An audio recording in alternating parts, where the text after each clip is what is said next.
Climate change is happening. Humans are causing it. And I think this is perhaps the most serious environmental issue facing us. Bill Nye, the science guy. So, let me just ask you a simple question.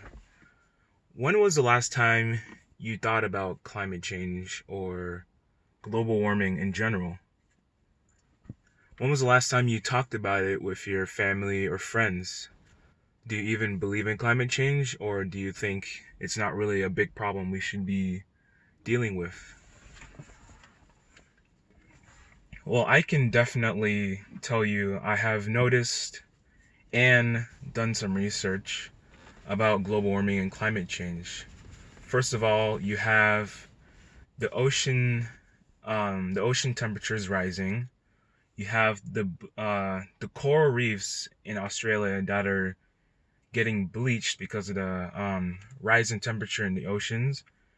Then you have hurricanes across the southern United States that are just wiping out cities and towns more than they ever have before.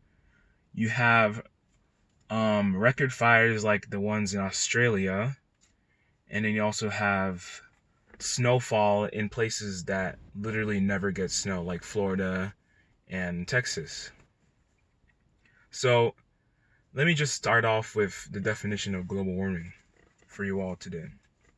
Global warming is a rapid increase in Earth's average surface temperature over the past century.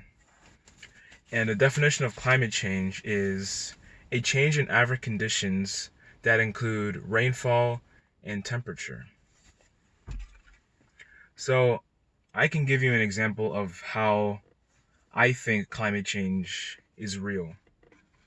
So my uncle lives in southern Texas, like really, really hot part of Texas, and last winter they got around 2 to 3 inches of snow, which is really, really unusual um for Texas in general.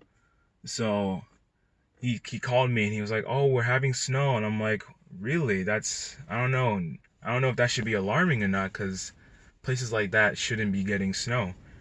And then for my example, living in Eastern Washington, we usually get snow during the winter time. We usually get 1 to 2 inches, 1 to 2 feet of snow. Sorry.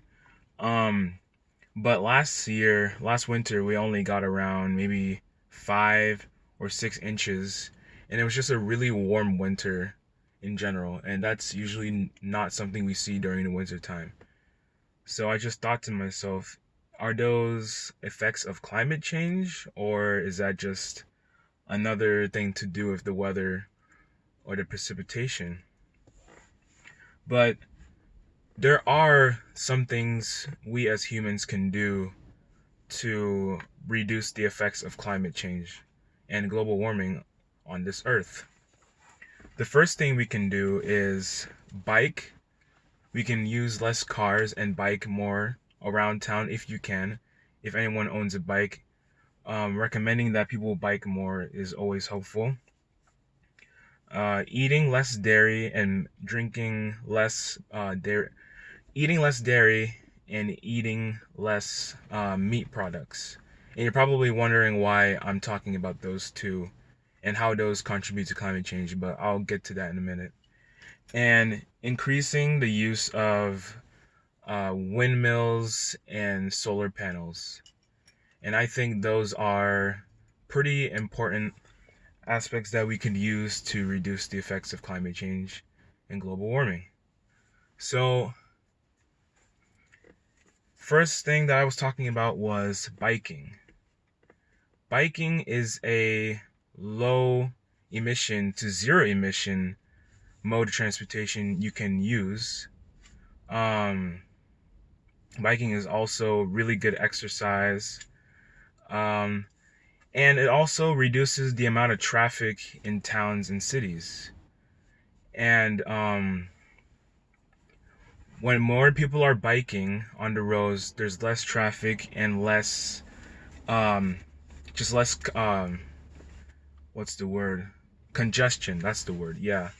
And it also leads to safer roads for kids that are just playing in their front yard or something. So I think that biking, if we could get more people to bike, I feel like that would help reduce the effects of climate change. And another thing we can do is reduce our consumption of dairy and meat products. So in the EU, the European Union alone, 12 to 17% of greenhouse gas emissions were from meat and dairy products. You might be wondering, like, 12 to 17%, that's not a lot. But if you think about it, if you amount that for the whole world, the EU was just 12 to 17%. Imagine how much greenhouse gas emissions are being emitted from the whole entire world as a whole.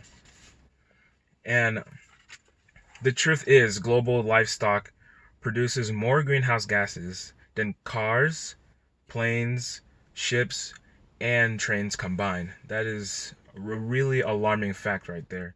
So I think that if people would reduce their consumption of meat and dairy, that would in that would allow for less production of those food products and then allow for less emissions of those greenhouse gases.